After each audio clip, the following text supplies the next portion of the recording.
Hello दोस्तों, आज है 1 अगस्त और 1 अगस्त से जितने भी करंट अफेयर्स के इम्पोर्टेंट क्वेश्चंस हैं वो सभी को हम इस वीडियो में डिस्कस करेंगे। तो प्लीज आप वीडियो में शुरू से लेकर लास्ट तक जरूर बने रहिएगा। दोस्तों, यदि आपको इस वीडियो की पीडीएफ चाहिए तो आप हमारे टेलीग्राम चैनल में जुड़ सकते हैं। आपको हमारे टेलीग्राम चैनल का लिंक वीडियो के डिस्क्रिप्शन बॉक्स में मिल जाएगा। तो चलिए बिना टाइम वेस्ट किए वीडियो को शुरू करते हैं। नंबर 1 क्वेश्चन, हाल ही में भारत का वह कौन सा राज्य है जो न्यूनतम मजदूरी बढ़ाने का निर्णय लिया है?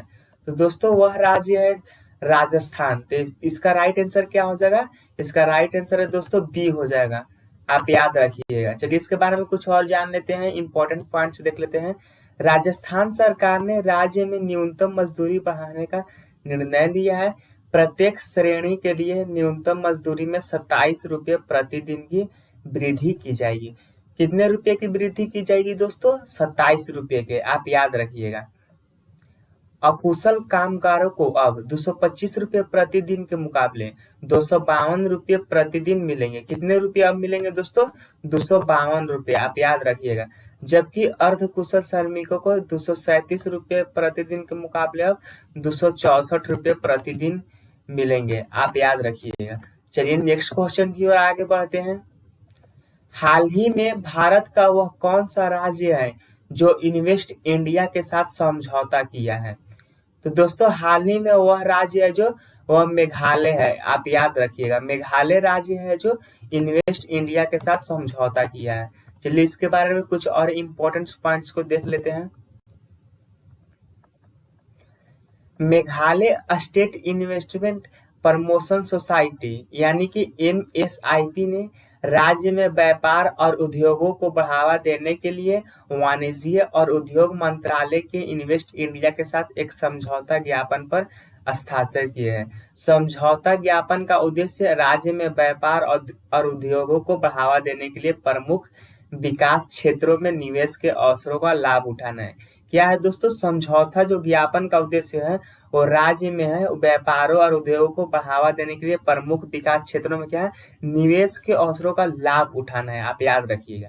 यह वन प्रोडक्ट वन डिस्ट्रिक्ट कार्यक्रम को बढ़ावा देने पर भी ध्यान केंद्रित करेगा। चलिए नेक्स्ट क्वेश्चन की ओर आगे बढ़ते हैं। हाल ही में आयुष्मान भारत योजना के तहत देश भर में कितने परिवारों को शामिल कर लिया गया है? तो दोस्तों हाल ही में है जो आयुष्मान भारत योजना के तहत 10 करोड़ परिवारों को देश भर में शामिल कर लिया गया, यानी कि इसका राइट आंसर है जो बी हो जाएगा 3 का, आप याद रखिएगा। दोस्तों आयुष्मान भारत योजना के तहत देश भर में 10 करोड़ परिवारों को शामिल किया गया है। इस योजना के तहत अब 50 करोड़ लोग 5 लाख रुपए तक के मुफ्त इलाज के पात्र हैं। भारत सरकार की एक प्रमुख योजना आयुष्मान भारत सार्वभौमिक स्वास्थ्य कवरेज के दृष्टिकोण को प्राप्त करने के लिए राष्ट्रीय स्वास्थ्य नीति 2017 की सिफारिश के अनुसार की गई थी, आप याद रखिएगा। चलिए दोस्तों नेक्स्ट क्वेश्चन की ओर आगे बढ़ते हैं। वर्तमान समय में भारत के पास कितने मिलियन टन स्वर्ण अयस्क का भंडार है? तो दोस्तों वर्तमान समय में भारत के पास 500 मिलियन टन स्वर्ण अयस्क का भंडार है, यानी कि 4 का जो राइट आंसर है वो डी हो जाएगा, आप याद रखिएगा। चलिए इसके बारे में कुछ और जान लेते हैं दोस्तों। वर्तमान समय में भारत के पास 500 मिलियन टन स्वर्ण अयस्क का भंडार है। नेशनल मिनरल इन्वेंटरी के आंकड़ों के अनुसार 1 अप्रैल 2015 तक भारत में कितना था दोस्तों? वो 501.83 मिलियन टन स्वर्ण अयस्क का भंडार था। इनमें से 17.22 मिलियन टन रिजर्व कैटेगरी में और बाकी रिसोर्स कैटेगरी में रखा गया था। दोस्तों वो स्वर्ण अयस्क का सबसे बड़ा भंडार है वो बिहार में स्थित है। अब इसके साथ राजस्थान, कर्नाटक, पश्चिम बंगाल, आंध्र प्रदेश और झारखंड का स्थान है। तो दोस्तों यदि आपसे कोई पूछे कि स्वर्ण अयस्कों का भंडार सबसे ज्यादा कहाँ स्थित है, बड़ा भंडार स्थित है, तो दोस्तों आपका राइट आंसर क्या होगा? बिहार होगा, आप याद रखिएगा।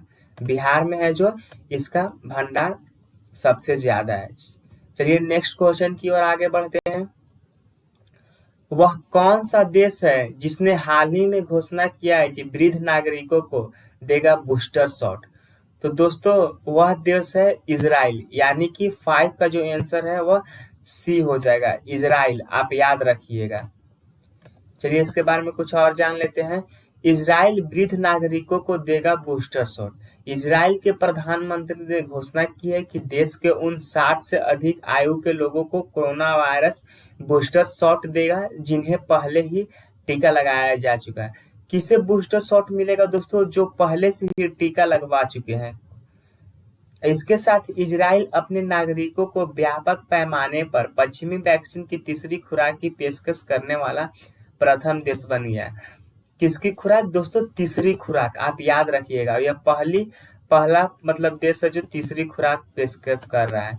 अब 60 से अधिक उम्र का कोई भी व्यक्ति जिसे 5 महीने से अधिक समय पहले टीका लगाया गया था इसका पात्र होगा। चलिए नेक्स्ट क्वेश्चन की ओर आगे बढ़ते हैं। हाल ही में आईएफसी ने फेडरल बैंक में कितने प्रतिशत की हिस्सेदारी खरीदी है? तो दोस्तों हाल ही में आईएफसी ने 4.9% की हिस्सेदारी खरीदी है, यानी कि 6 का है जो आंसर वह ए हो जाएगा। 6 का राइट आंसर क्या हो जाएगा दोस्तों? ए हो जाएगा, 4.99%। आईएफसी ने खरीदी है फेडरल बैंक में 4.99% की हिस्सेदारी।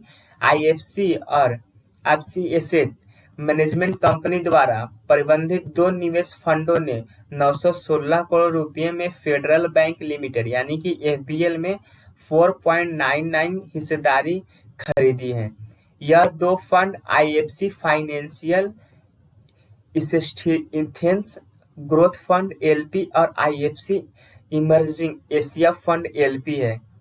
यह बैंक को अपने सूक्ष्म, लघु और मध्यम आकार के उद्यमों के विस्तार और वित्त पोर्टफोलियो को बेहतर करने में मदद करेगा। दोस्तों आप याद रखिएगा। चलिए नेक्स्ट क्वेश्चन की ओर आगे बढ़ते हैं। केरल सरकार ने हाल ही में कितने करोड़ से अधिक पैकेज की घोषणा की है? तो दोस्तों केरल सरकार ने हाल ही में 5 करोड़ से अधिक पैकेज की घोषणा की है, यानी कि 7 का जो राइट आंसर है वह सी हो जाएगा, आप याद रखिएगा। दोस्तों केरल सरकार ने की 5 करोड़ से अधिक के पैकेज की घोषणा। केरल सरकार ने कोविड-19 महामारी के कारण प्रभावित राज्य की अर्थव्यवस्था है उसको पुनर्जीवित करने के लिए 5650 करोड़ रुपए से अधिक की वित्तीय पैकेज की घोषणा की है। यह राज्य के छोटे पैमाने के व्यापारियों और किसानों की सहायता करेगा। मतलब कि दोस्तों जो छोटे राज्य के व्यापारी, छोटे मोटे उद्योग हैं जो और किसान हैं उनको मतलब सहयोग करेगा यह पैसे से जो।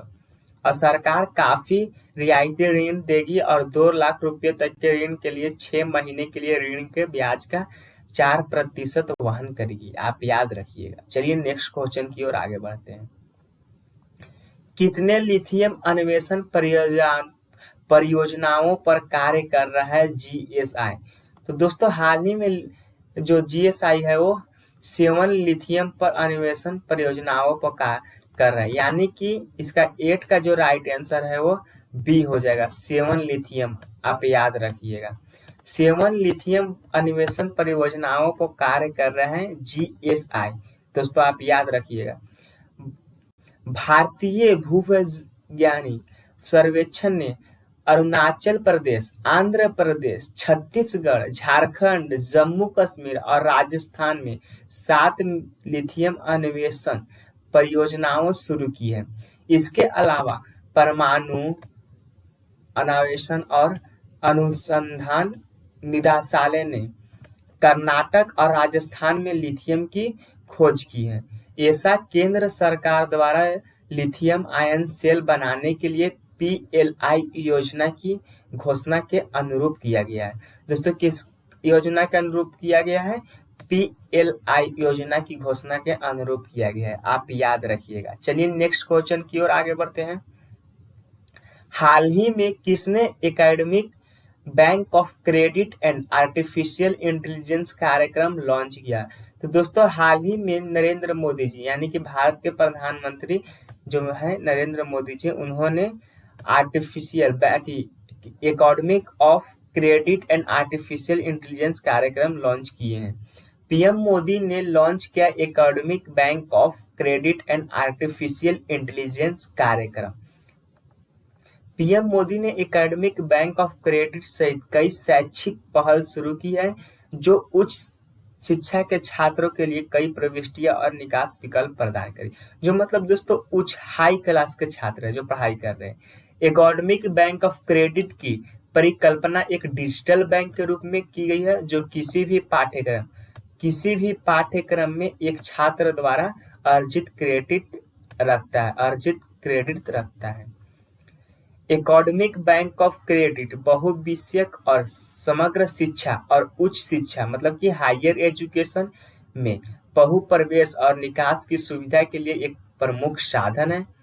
एकेडमिक बैंक ऑफ क्रेडिट और आर्टिफिशियल इंटेलिजेंस कार्यक्रम युवाओं को भविष्योन्मुखी बनाने और एआई संचालित अर्थव्यवस्था के लिए रास्ता खोलने के लिए है।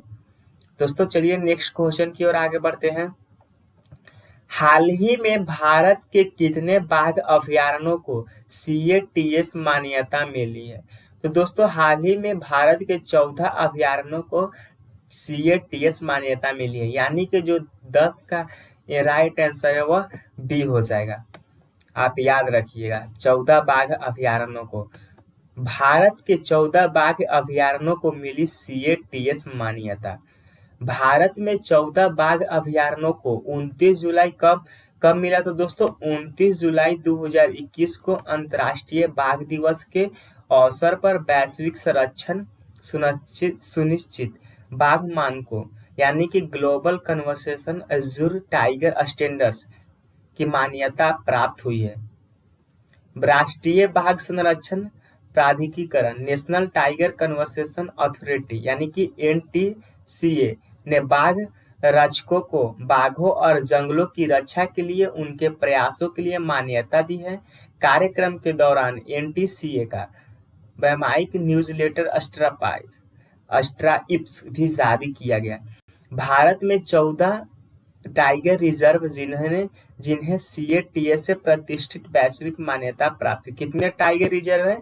14 टाइगर रिजर्व है दोस्तों, आप याद रखिएगा, जिसमें वो उनके नाम है मधुमलै और अनामलाई टाइगर रिजर्व जो तमिलनाडु में है, बांदीपुर टाइगर रिजर्व कर्नाटक में, Parambikulam tiger reserve Kerala, Sundarban tiger reserve Paschim Bengal, Dudhwa tiger reserve Uttar Pradesh, Valmiki tiger reserve Bihar, Pench tiger reserve Maharashtra, Satpura, Kanha और पन्ना टाइगर रिजर्व मध्य प्रदेश। आप याद रखिएगा। चलिए नेक्स्ट क्वेश्चन की ओर आगे बढ़ते हैं दोस्तों। हाल ही में विश्व रेंजर दिवस कब मनाया गया है? तो दोस्तों हाल ही में विश्व रेंजर दिवस है वह 31 जुलाई को मनाया गया, यानी कि जुलाई के लास्ट महीने के लास्ट दिन, जुलाई के लास्ट दिन में मनाया गया। दोस्तों विश्व रेंजर दिवस है वो क्यों मनाया जाता है? जो दोस्तों विश्व रेंजर दिवस है जो यानी कि वर्ल्ड रेंजर डे हर साल 31 जुलाई को ड्यूटी के दौरान मारे गए या घायल हुए रेंजरों की याद में और दुनिया की प्रकृति और सांस्कृतिक विरासत की रक्षा के लिए रेंजर्स द्वारा किए गए कार्य का जश्न मनाने के लिए जश्न मनाया जाता है। दोस्तों आप याद रखिएगा विश्व रेंजर दिवस यानी कि वर्ल्ड रेंजर डे उनके महत्वपूर्ण कार्यों का समर्थन करने का अवसर प्रदान करता है जो पर्यावरण अभियान से लेकर शिक्षा तक है। यह दिन ड्यूटी के दौरान अपनी जान गंवाने वाले रेंजरों को श्रद्धांजलि देने का भी एक अवसर है। रेंजर एक ऐसा व्यक्ति होता है जिसे फॉकलैंड और प्राकृतिक सुरक्षित क्षेत्रों में संरक्षित करने का काम सौंपा जाता है। दोस्तों आप याद रखिएगा। तो दोस्तों चलिए इस वीडियो को यहीं खत्म करते हैं। यदि आपको वीडियो पसंद आए तो प्लीज आप वीडियो को लाइक करें और साथ ही अपने दोस्तों के साथ शेयर करें। दोस्तों यदि आप अपनी तरफ से कोई सजेशन देना चाहते हैं तो प्लीज आप कमेंट बॉक्स में अपनी सजेशन दे सकते हैं।